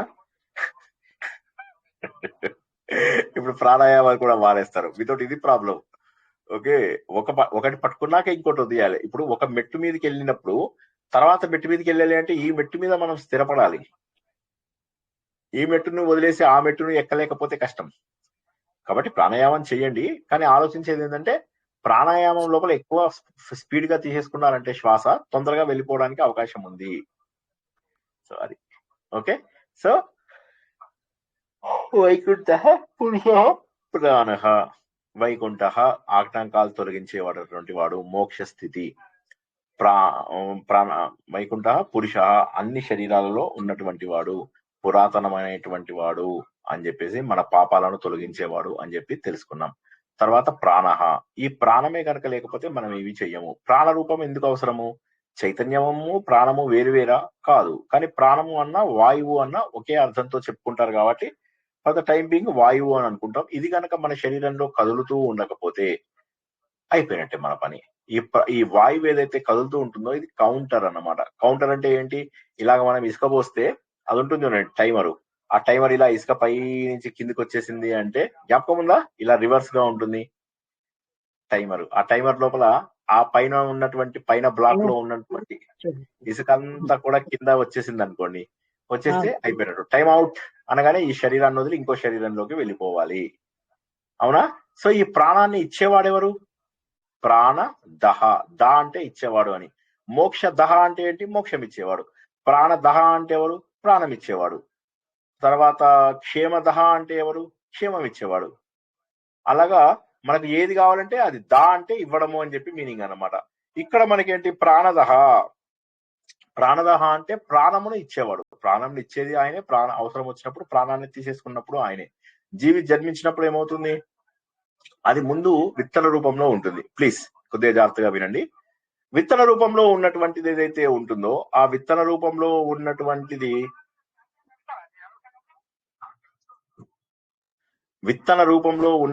ఏదైతే ఉన్నదో ఆ విత్తన రూపంలో ఉన్నటువంటిది ప్రాణం లేనప్పుడు చచ్చిపోతుంది. అది ఎస్ ఆర్ నో? విత్తనాలకు గనక మీరు ఒక క్షేత్రంలో పాతిపెట్టి దానికి నీళ్లు వేయకపోతే ఆ విత్తనం బతుకుతుంది? బతకదు. చెప్పండి. బతకదు సార్. బతకదు. అదే విధంగా మనమందరము కూడా విత్తన రూపం లోపల మారిపోతాము. విత్తన రూపం లోపల మారిపోయిన తర్వాత మనకు ఒక క్షేత్రము అంటే తల్లి కావాలి మనకు. అది దాన్ని పోషించడానికి తల్లి దగ్గర ఉన్నటువంటి రిసోర్సెస్ అన్ని మనం తీసుకుంటూ ఒక శరీరాన్ని డెవలప్ చేసుకుంటాము. ఒక విత్తన రూపంలో ఉన్నటువంటి మనము ఒక చిన్న పిల్లవాడి రూపం లోపల 9 నెలల్లో ఎదుగుతాము. కాబట్టి ప్రతి విత్తనంకి జీవం ఇచ్చేది ఎవరు అంటే భగవంతుడే. సో జీవి జన్మించినప్పుడు అప్పుడు అతనిలో ప్రాణం ప్రవేశిస్తుంది. ఎప్పుడైతే తల్లి గర్భంలోకి వెళ్తుందో అప్పుడు ఆ ప్రాణం అనేటటువంటిది ఏదైతే ఉంటుందో అది ప్రాణం ప్రవేశిస్తుంది. అదే విధంగా మరణించినప్పుడు ఏమవుతుంది? అదే ప్రాణము ఉపసంహరింపబడుతుంది. ప్రాణం ఇచ్చేది ఆయనే, ప్రాణం తీసుకునేది ఆయనే. దీనికి ప్రత్యేకంగా మనం చెప్పుకోవాల్సిన ప్రత్యేకమైనటువంటి తత్వం ఏమీ లేదు. గుర్తించాల్సింది ఏంటంటే ప్రాణము ఎవరి వల్ల వస్తుంది? ఆయన భగవంతుడు. అంటే భగవంతుడు మాత్రమే మనకు ప్రాణం ఇవ్వగలడు, ప్రాణం తీసుకోగలడు. ఈ సత్యాన్ని తెలుసుకున్నప్పుడు మళ్ళీ మనకు శరీరం తీసుకోవాల్సినటువంటి అవసరం లేదు ఇంకా. ఎందుకంటే మనం ఆ శక్తి లోపలికి వెళ్ళిపోతాము కాబట్టి, పరమాత్మ చైతన్యంలో మనము ఐక్యం అయిపోతాం కాబట్టి మనకు మళ్ళీ శరీరాలు తీసుకుని మళ్ళీ విత్తనాలుగా ఉండి, ఎందుకంటే ఆ విత్తనాలు కాలిపోతాయి. మన కర్మలన్నీ కూడా విత్తనాల రూపంలో ఉంటాయి. అవన్నీ కూడా ఒకసారి సత్యం తెలుసుకున్నాక కాలిపోతాయి. కాలిపోగానే మళ్ళీ పుట్టాల్సిన అవసరం ఉండదు. మళ్ళీ తల్లి గర్భం కోసం ఎదురు చూడాల్సిన అవసరం లేదు. దేవుడా నన్ను ఒక తల్లి గర్భంలో పుట్టించు, ఒక తల్లి గర్భంలో పుట్టించు అని చెప్పి అనాల్సినటువంటి అవసరం లేదు. కానీ అలా ఎవరికైతే కర్మలు ఉంటాయో ఇది ఎవరి కోసము? ఎవరైతే మోక్ష మార్గంలో వెళ్ళరో వారికి ప్రాణదహ అనేటటువంటిది వస్తుంది. మోక్ష మార్గంలో వెళ్ళిన వాళ్ళకు వైకుంఠ, మోక్ష మార్గంలో వెళ్ళినటువంటి వారికి ప్రాణదహ. ఈ పాయింట్ ఎవరైనా ఒకసారి రిపీట్ చేస్తారండి నా కోసం? మోక్షం వచ్చిన వాళ్ళకి మోక్ష మార్గంలో వెళ్లే వాళ్ళకి వైకుంఠ దహ. మోక్షం వచ్చిన వాడికి మోక్షం వారికి వైకుంఠ. మోక్షం కాదు, ప్రాణమైన మళ్ళీ జన్మెత్తాలి అన్నప్పుడు ప్రాణదహ. అంటే జన్మ ఎత్తాలనుకునే వారికి ప్రాణం ఇస్తాడు, మోక్షం కావాలనుకునే వారికి మోక్షం ఇస్తాడు. ఈ పాయింట్ అర్థం కాని వాళ్ళు అడగండి, 10 సార్లు అడగండి. సార్ జీవంలో ప్రాణం ఉంటుంది అన్నారు, మరి జీవి పుట్టిన తర్వాత ప్రాణం వస్తాను, అది ప్రాణము ఇవి జీవి వేరేనా సార్? మీ ప్రశ్న నాకు అర్థం కాలేదు. జీవంలో ప్రాణం ఉంటుంది. జీవం అంటేనే ప్రాణం వచ్చిన తర్వాత జీవం అంటారు. విత్తనం లోపల అది క్షేత్రంలో పడ్డప్పుడు మాత్రమే దానికి కావలసినటువంటి కర్మలను అనుభవించేది ఉంటుంది. లేకపోతే విత్తనం లోపల ఏ రకమైనటువంటి ఇది ఉండదు. ఆ విత్తనం జీవం ఉండదు. విత్తనం అలా పడి ఉంటుంది అంతే. కానీ ఆ విత్తనం కనుక ఒకసారి క్షేత్రంలో పడ్డ తర్వాత దానికి సఫిషియెంట్ గా నీళ్లు దొరికిన తర్వాత అందులోపల జీవం మొలకెత్తుతుంది. అది తల్లి కడుపులో అయినా సరే, నేల తల్లి జీవాన్ని పోస్తాడు అందులో, అప్పుడే దాంట్లో ప్రాణాన్ని పోస్తాడు భగవంతుడు. అప్పుడు అది జీవనం అవుతుంది. విత్తనాలన్నీ అన్ని మొలకెత్తవు కదా, మొలకెత్తని విత్తనాలు ఎన్నో ఎన్నో మొలకెత్తని విత్తనాలు. సో అదృష్టము ఏంటంటే మనకు జన్మ వచ్చింది అని అదృష్టపడండి. నేను మళ్ళా చెప్తున్నందుకు దయచేసి ఏమనుకోవద్దు. మీలో చాలా మంది నాకంటే పెద్దవాళ్ళు కూడా ఉన్నారు. ఫస్ట్ మానవ జన్మ వచ్చినందుకు ఆనందపడండి. అంటే ఎట్లా ఆనందపడాలంటే నేను నిన్న మొన్న చెప్తున్నట్టుగా జీవితంలో బాధపడేవాడు వాడు దేవుడికి దూరం అవుతాడు. ఆనందపడాలి. మన ప్రారంధం కరిగిపోతుంది. ప్రారంధం కరిగించుకోవడానికి ఒకటి ఈ మానవ జన్మ ఎందుకు ఎత్తుతాము? మనకు ఉన్నటువంటి ప్రారంధము కర్మలను అనుభవించుకుంటాం. దానివల్ల కొంత లాభం. రెండోది ఏంటి? ఈ ప్రారంధాన్ని అనుభవించుకునే మోక్షానికి కూడా చేరుకోవచ్చు. అప్పుడు మిగిలిపోయినటువంటి సంచిత పాపాలన్నీ కూడా కాలిపోతాయి. మానవ జన్మ ఎంత గొప్ప చూసుకోండి. అసలు మానవ జన్మని ఇంకా వృధా చేసుకుందామా ఆలోచించండి ఒకసారి. నా పాయింట్ అర్థమైందండి? ఏదో తపన పడుతున్నానా? సార్ ఎన్ని సంవత్సరాలు వృధా అయిపోయింది మీ దగ్గరకు వచ్చి చాలా బాగుంది సార్, అర్థం అవడం కాదు, పడుతున్నది. Thought provoking, very thought provoking. మానవులకు మాత్రమే ఇంత పాపము పుణ్యం అనేది తెలుసు. ఎన్నో విత్తనాలకే మొలకెత్తే యోగం ఉండదు. అలాంటిది మనకు మానవ జన్మ దొరికింది, దాన్ని మనం సార్థకం చేసుకోవాలి అని చేసుకుని మళ్ళీ జన్మెత్తని స్థితికి వెళ్ళాలి. అది అంటే మోక్షాన్ని పొందాలి. కాబట్టి మనకు మనిషిగా పుట్టడం వల్ల అడ్వాంటేజ్ ఏంటంటే ప్రారంధానికి ప్రారంధం కలుగుతుంది, మోక్షం కూడా సాధించుకోవచ్చు. వేరే జంతువులకు వాటికి వీటికి ఏమవుతుంది? ప్రారంధం కరిగిపోతుంది, కానీ మోక్షం వచ్చే అవకాశం లేదు. కానీ మనుషులకు మాత్రము మోక్షం వచ్చేటటువంటి అవకాశం ఉంది. అటువంటిది మరి అందుకోసం మనం ఏం చేయాలి? అటువంటి భగవంతుని పూజించాలి. ప్రాణవహ ఓంకార స్వరూపుడైనటువంటి భగవంతుణ్ణి ఓంకార రూపం లోపల పూజించాలి. ఓం అంటే ఏమిటి? సృష్టి స్థితి లయలకు రూపము. ఋగ్వేదము, యజుర్వేదము, సామవేదములకు సరైనటువంటి రూపము. కాబట్టి మనం అంతా కూడా భగవంతుని ఓంకారంతో పూజిస్తాము. ముఖ్యంగా ఓంకారము సరే మంత్రాలకు పెడతాము బీజాక్షరంగా, అది వదిలేసేయండి. నేను చెప్తున్నది అది కాదు. ధ్యాన రూపం లోపల భగవంతుని మనం ఓంకారంలో పూజిస్తాం. ధ్యాన రూపంలో ఓం అన్నప్పుడు మీకు ఎంత శక్తి వస్తుందో తెలుసా? ఇది కూడా ఎప్పుడంటే అదృష్టం బాగుండి మనం వెళ్తే ఒక 8 నెలల్లో 9 నెలల్లో ఎక్కడికైనా వెళ్తే అప్పుడు ఆ ఓంకారం అనేది మనకు లోపల గొప్ప శక్తిని అప్పుడు రియలైజ్ అవుతాం అనమాట. ఇంత శక్తి ఉందా? ఉత్త ఓం అనడంలో ఇంత శక్తి. అది ఉత్త ఓం కాదు, అది గొప్ప ఓం. కాబట్టి ఆ ఓంకార శబ్దంతో జనులందరూ కూడా ఆయనను ప్రార్థిస్తూ ఉంటారు. ఆ భగవంతుడితో ఆయనను ఓంకారంతో నమస్కరిస్తూ ఉంటారు ఆ చైతన్యానికి. ఎందుకంటే మనకు చైతన్యంలో మనం ఐక్యం అయ్యే వరకు కూడా మనం ఆ చైతన్యం కంటే కొంత తక్కువ స్థాయిలోనే ఉన్నాం. ఎందుకంటే సత్యాన్ని తెలుసుకోలేని వాడు, సత్యం ఉన్నవాడు, సత్యం తెలుసుకున్నవాడు, వీరిద్దరి మధ్య గ్యాప్ అలా ఉంది. సత్యం తెలుసుకున్నాక ఇద్దరు సేమ్ అవుతారు. ఉదాహరణకి ఒక 2 ప్రమిదలు తీసుకోండి. ఒక ప్రమిద వెలుగుతోంది, ఇంకో ప్రమిద వెలగట్లేదు. ఈ రెండిట్లో ఏది గొప్పది? వెలుగుతున్న ప్రమిద గొప్పదా, వెలగని ప్రమిద గొప్పదా? వెలుగుతున్న ప్రమిద గొప్పది సార్. ఇప్పుడు దీన్ని తీసుకొచ్చి ఇప్పుడు దీనికి వెలుతురు తగిలిచ్చి ఇట్లా పక్కన పెట్టండి. ఇప్పుడు 2 ఉన్నాయి. ఇప్పుడు ఏది గొప్పది? రెండు గొప్ప రెండు ఒకటే. సమానమే. అంటే కాబట్టి ఇప్పుడు మనము మీకు ఈ ఎగ్జాంపుల్ అర్థం కాకపోతే ఇక మీకు దేవుడి గురించి అర్థం అవడం కష్టం. మీరు దేవుడు ఒక్కడే, కానీ ఎప్పుడు అంటే అది తెలుసుకున్నప్పుడు మీకు ఆ సత్యం గుర్తుపడుతుంది. మనము వెలగనటువంటి దీపము, భగవంతుడు వెలుగుతున్నటువంటి దీపము. భగవంతుల్లో ఉన్నటువంటి చైతన్యం ద్వారా మన అజ్ఞానాన్ని పోగొట్టుకుని వెలుగుతూ ఉంటాం, మనం ప్రకాశవంతంగా అవుతాము. అది 2వ ప్రమిద. మనమందరము 2వ ప్రమిదలము. మొదటి ప్రమిద భగవంతుడు. ఇది అర్థం కాని వాళ్ళు అడగండి, 100 సార్లు చెప్తా. ప్లీజ్ అర్థం కాని వాళ్ళు అడగాలి. ప్రమిదల ఉదాహరణ అర్థం కాని వాళ్ళు అడగండి. ప్రమిద మనం సార్, వెలిగే ప్రమిద భగవంతుడు. ఒకసారి మనం కూడా భగవంతుడి దగ్గరికి వెళ్తే ఏమవుతుంది? మన ప్రమిద కూడా వెలుగుతుంది. అంటే మనము భగవంతుడికి ఎంత తేడా ఉంది? ఏం తేడా లేదు సార్.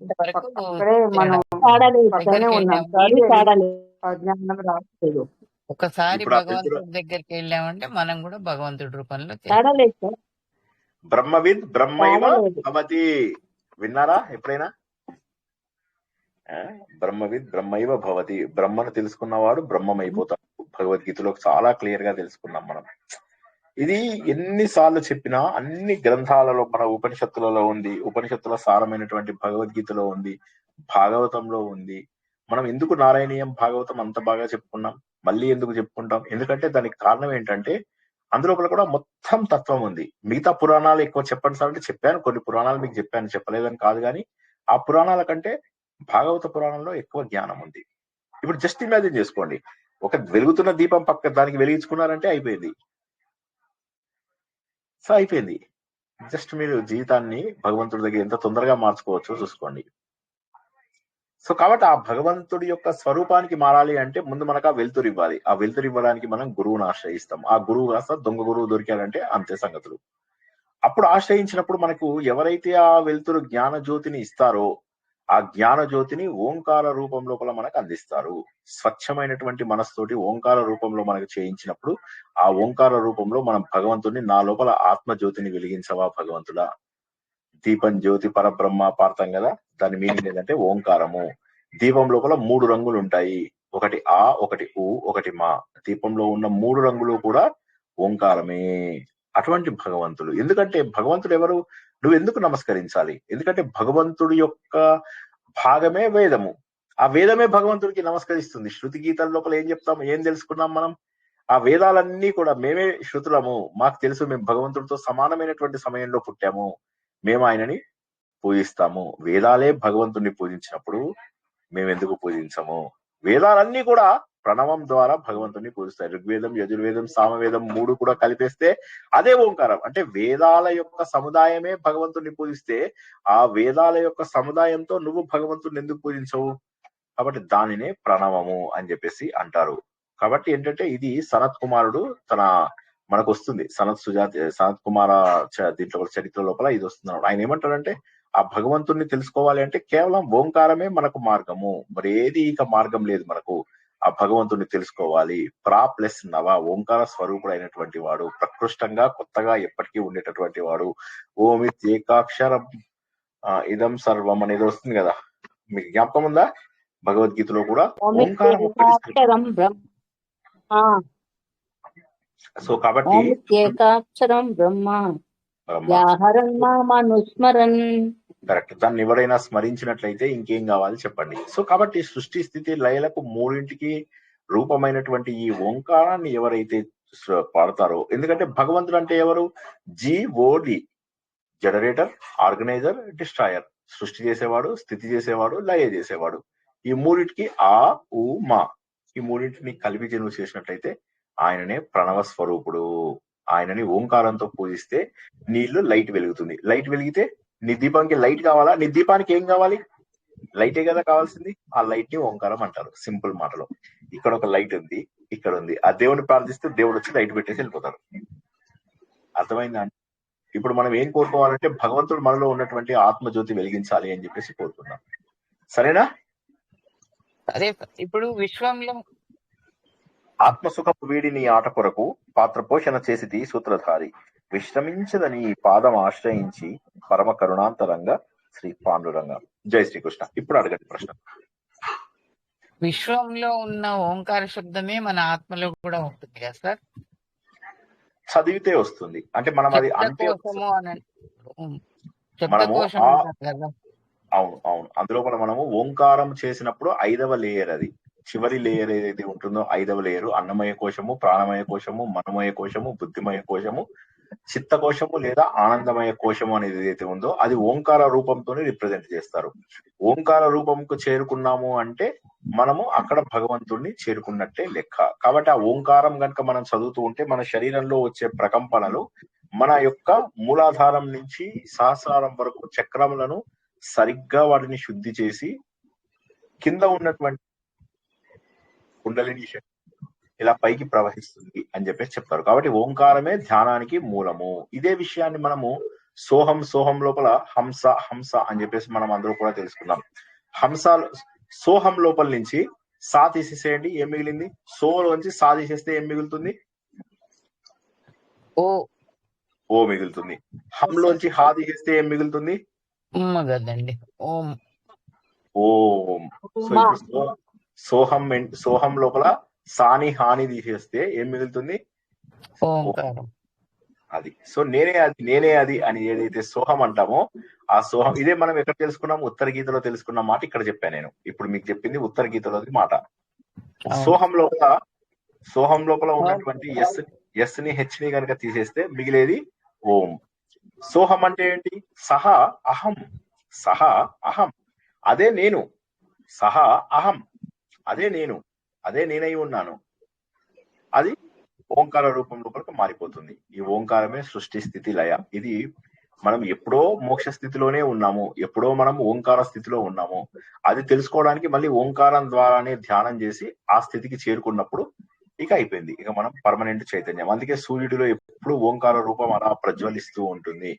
అదే మనం కూడా నిరంతరము చైతన్య రూపులమై ప్రజ్వలించేలాగా చేసుకోవాలి మన లోపల. జై శ్రీ కృష్ణ.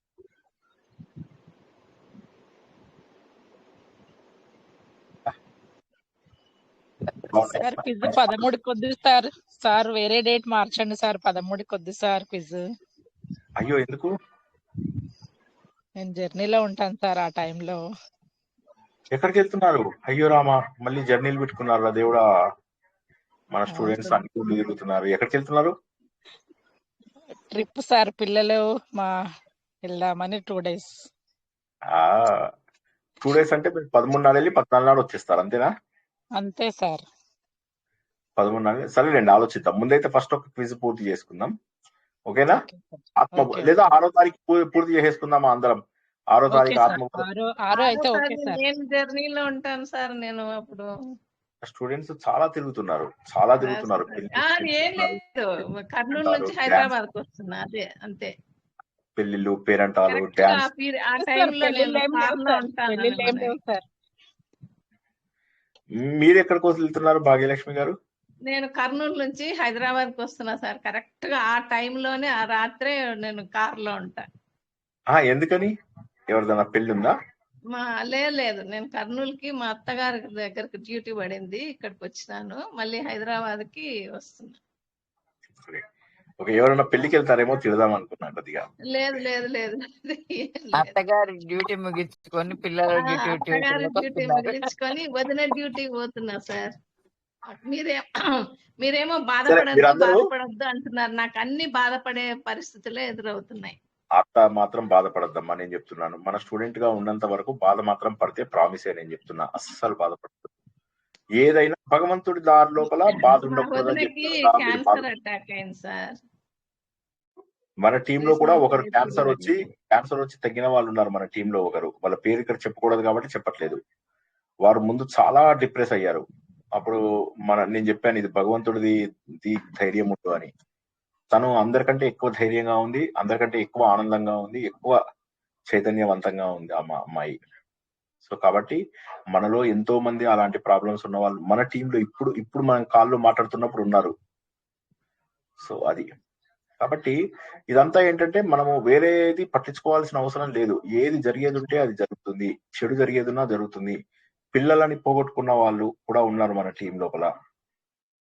మీరు ఏమనుకుంటున్నారు? కష్టం అంటే 95 years old, ఆమె బెడ్ రిడెన్. మా అమ్మగారు లాగా. అది నాకు 15 ఏళ్ళుగా ఉంది అదే ప్రాబ్లము. సో ప్రాబ్లం లేనిది ఎవరికో నాకు చెప్పండి. ఇప్పుడు మీరు మంజునాథ సినిమా లోపల, తర్వాత గౌతమ బుద్ధుడి కథ లోపల ఏం తెలుసుకున్నారు? ఆయన ఏమంటాడు, ఎవరింటికో వెళ్ళి ఆవాలో ఏవో తీసుకురమ్మంటాడు కదా. కానీ కండిషన్ ఏం పెడతారంటే, ఎవరింట్లో అయితే మరణం జరగదో అటువంటి ఇంటికి తీసుకురమ్మంటాడు. అన్నిటికంటే పెద్ద కష్టం ఏంటంటే ప్రపంచంలో మరణం. ఒక వ్యక్తి మనకు శారీరకంగా దూరం అవడం, భౌతికంగా దూరం అవడం. ఎవరింటికి వెళ్ళినా కూడా ఎవరు కూడా ఇవ్వమంటే ఇస్తారు, కానీ లేదు మీ ఇంట్లో మరణం జరగలేదా అంటే వెనక్కి వెళ్ళిపోతారు, లేదు అని. కాబట్టి జరిగింది కాబట్టి. అంటే ఇక్కడ గుర్తించాల్సింది ఏంటంటే, అన్నిటికంటే పెద్ద సమస్య మరణము. ఆ మరణం అనేది మన చేతిలో లేదు. కాబట్టి అన్నిటికీ నవ్వుతూనే ఉండండి. ఎంత పెద్ద సమస్య వచ్చినా ఆనందంగా ఉండండి. ఏమనుకుంటారంటే, శ్రీనివాస్ సార్ చెప్పాడు బాధపడద్దని. బాధపడితే దేవుడు కూడా దూరం అవుతాడు, ఆఖరికి ఉన్న ఒక్క సపోర్ట్ కూడా ఎగిరిపోతుంది అని చెప్పి. దేవుడు సపోర్ట్ పోయిందంటే ఇంకా బాధలు అనుభవించాలి. కాబట్టి దేవుడు సపోర్ట్ పోకుండా ఉండాలి అంటే బాధపడద్దు. నవ్వుతున్న వాళ్ళ దగ్గరికే దేవుడు వస్తాడు, ఏడ్చే వాళ్ళ దగ్గరికి దేవుడు తూ అంటాడు. ఏమంటాడు భాగ్యలక్ష్మి గారు? అట్లా చెప్పినాననుకో, అనుభవించే వాళ్ళకి తెలుస్తుంది అంటుంది. మీరు ఎవరికి చెప్పకండి, ఎవరికి చెప్పద్దు అమ్మా. ఎవరికి చెప్పకండి. అయింది, చాలా అవస్థ పడుతా ఉంది సార్. Right, I understand. నేనేమంటున్నానంటే, ఫస్ట్ మనం ఎవరి మీద, ఎవరు మనకు ఆత్మీయులు, మన భర్త, మన భార్య, మన పిల్లలు, అక్కడితో ఆపేసుకోవాలి మన బంధాలు. తర్వాత ఇది మొదటి స్థాయి. రెండవ స్థాయి ఏంటి అంటే, మనము అంటే నేను, నా శరీరం, ఈ రెండే. మూడవది నేను కూడా లేను. ఈ 3 రకాలుగా మీరు 3 బెట్లలో ఆలోచించి చూడండి, మీ సమస్య పెద్దదో కాదో తెలుస్తుంది. నేను చెప్పిన మాట మీకు అర్థమైందమ్మా? అయింది సార్. ముందుగా నేను, నా భాగస్వామి, నా పిల్లలు అక్కడ ఆపేయండి. అది దాటింది అంటే మీరు తప్పుదారిలో వెళ్తున్నారని లెక్క.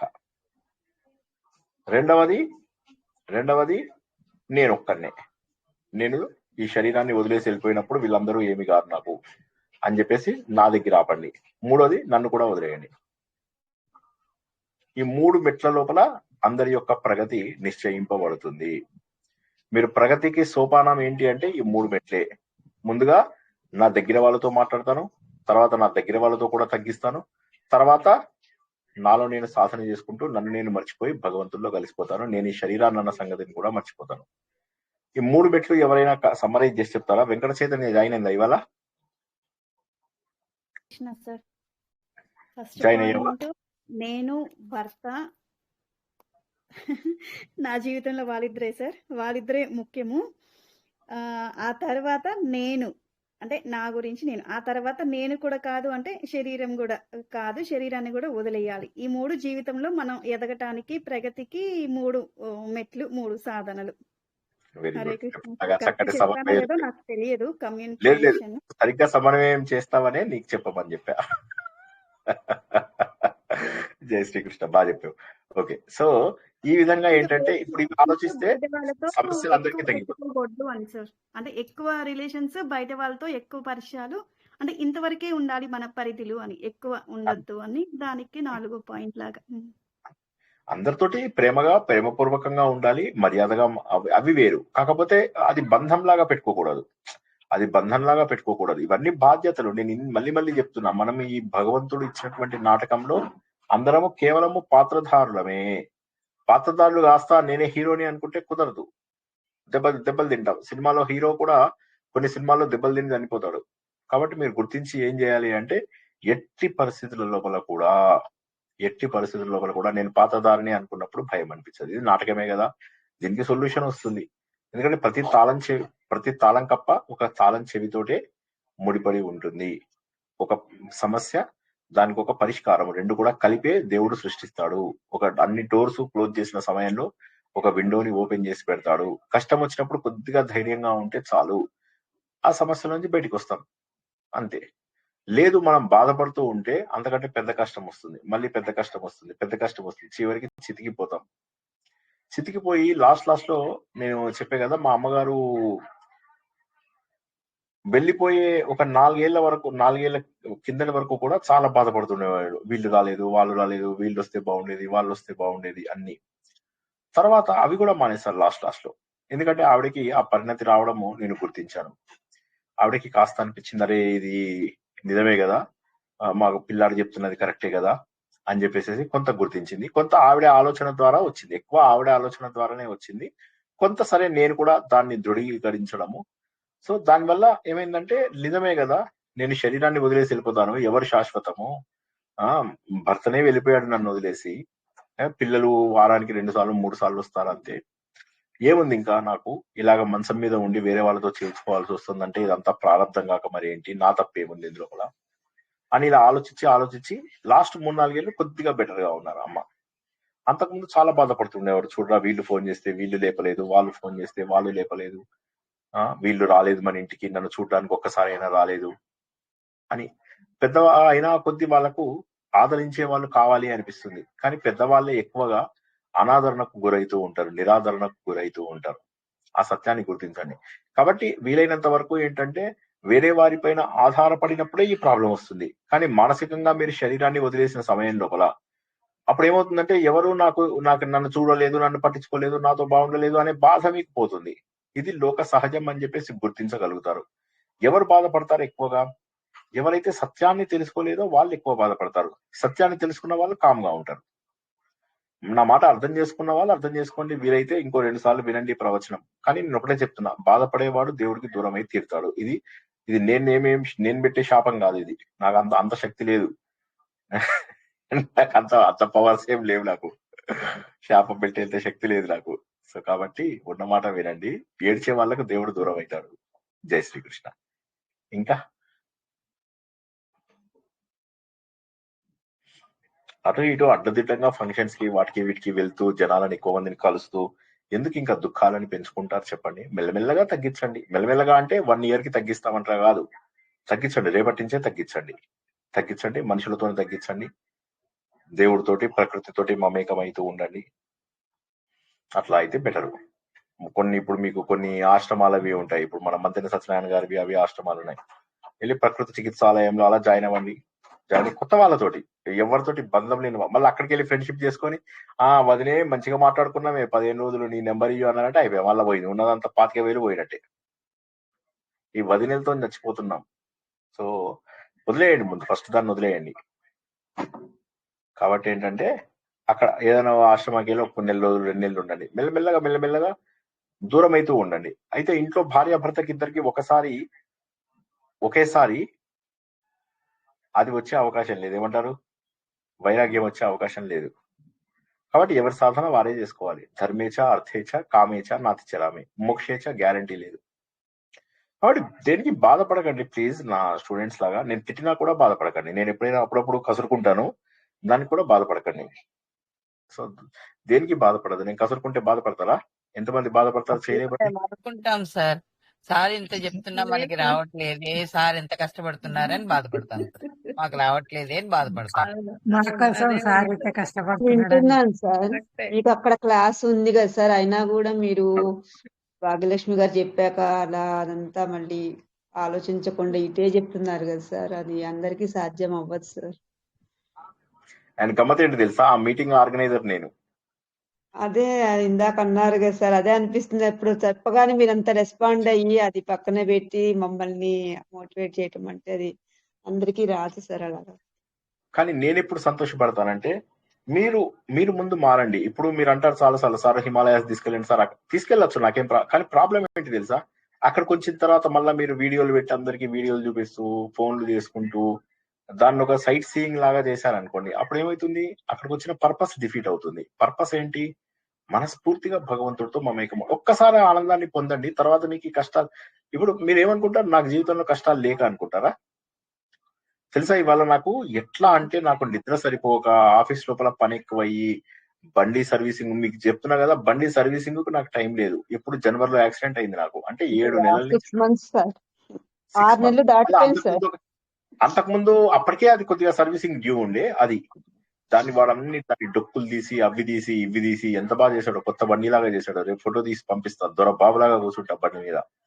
సో అట్లాగా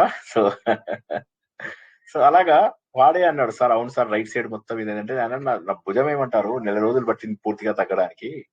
ఫస్ట్ 2-3 రోజులు అయితే నేను అసలు పడుకోలేకపోయేవాడిని. సో అది అంటే నేను ఏమంటున్నానంటే ఇవన్నీ శాశ్వతం కాదు. ఈ శరీరం అనేటటువంటిది పడేయడమే. శరీరం కేవలం సాధనకు ఉపయోగపడేది కాబట్టి దీన్ని ఆరోగ్యరీత్యా కాపాడుకోవాలి. కానీ ఈ శరీరమే నేను అనుకునే భావన నుంచి వదిలేయడమే విష్ణు సహస్రం. విష్ణు సహస్రం అంటే ఏంటి? 2 దీపాల కథ రోజు మనం ఈ రోజు నుంచి ప్రతిరోజు చెప్పుకుందాం. 2 దీపాల కథ. ఒక దీపం దేవుడు, ఒక దీపం నేను. ఈ దీపం వెలుగుతోంది, ఈ దీపం ఇంకా వెలుతురు రాలేదు, తమస్సు అంధకారంలో ఉంది. ఇది వెళ్ళి దేవుణ్ణి ప్రార్థించింది. దేవుడు అప్పుడు దీన్ని ఆత్మజ్యోతిని వెలిగించాడు. అప్పుడు నేను భగవంతుని అయిపోయాను. బ్రహ్మవిద్ బ్రహ్మైవ భవతి. బ్రహ్మవిద్ బ్రహ్మని తెలుసుకున్నవాడు బ్రహ్మ ఏవ భవతి, బ్రహ్మనే అయితాడు. ఎంత డైరెక్ట్ ఈ కథ ఎంత బాగుందండి. స్ట్రైట్ ఫార్వర్డ్ కథ. మీకోసం వాళ్ళ ఎగ్జాంపుల్ చెప్పింది. ఇది ఇంతకుముందు నేను ఎన్నో చోట్ల విన్నదే, బట్ దాన్ని నేను ఇవాళ అన్వయించుకోగలిగాను కరెక్ట్ గా కథకి. మీ అందరికీ అర్థమవుతుందని. ఎంత బాగుంది చెప్పండి. భగవంతుడు మార్గంలో వెళ్ళండి, ఆనందంగా ఉండండి. జై శ్రీకృష్ణ. ఇంకేమన్నా ప్రశ్నలు ఉన్నాయా? అందరూ కూడా ఆలోచన ద్వారా ఆ భగవంతుడికి దగ్గరైతారని ఆశిస్తూ ఈ రోజు ప్రవచనాన్ని ఇక్కడికి ముగించుకుందాం. పునర్దర్శనం రేపు రాత్రి 9 గంటలకు. యక్ష ప్రశ్నలు, మహోన్నతమైనటువంటి ధర్మం, లౌకిక జీవితంలో ఎలా ఉండాలి మనము, ధర్మరాజు ఇచ్చినటువంటి ప్రశ్నలు ఏంటి, దానికి యక్షుడు ఏ విధంగా సంతోషపడి చివరికి కొన్ని నీళ్లు కూడా ఇచ్చాడు అని గత వారం తెలుసుకున్నాము. దాన్ని మళ్ళీ రేపు కొనసాగించుకుందాం. అందరూ కూడా ఇవే ప్రవచనాలు వింటూ వింటూ వింటూ మారాలి. అభ్యాసము లేనిదే వైరాగ్యము రాదు. అభ్యాస వైరాగ్యాలు 2 అవసరమే. కానీ ప్రాక్టీస్ లేనిదే వైరాగ్యం అనేటటువంటిది రాదు. ప్రాక్టీస్ ప్రాక్టీస్ ప్రాక్టీస్, అప్పుడు మనకు వైరాగ్యం వస్తుంది. అప్పుడు మనము సులభంగా భగవంతుని చేరుకోగలుగుతాము, ఆత్మ జ్ఞానాన్ని తెలుసుకోగలుగుతాము. అందరూ అలా చేస్తారని ఆశిస్తూ ఈరోజు ప్రవచనాన్ని ముగిస్తున్నాను. జై శ్రీకృష్ణ, శుభం భూయాత్. జై శ్రీకృష్ణ. జై శ్రీకృష్ణ సార్. జై శ్రీకృష్ణ జై sir. Srikrishna sir. Sir sir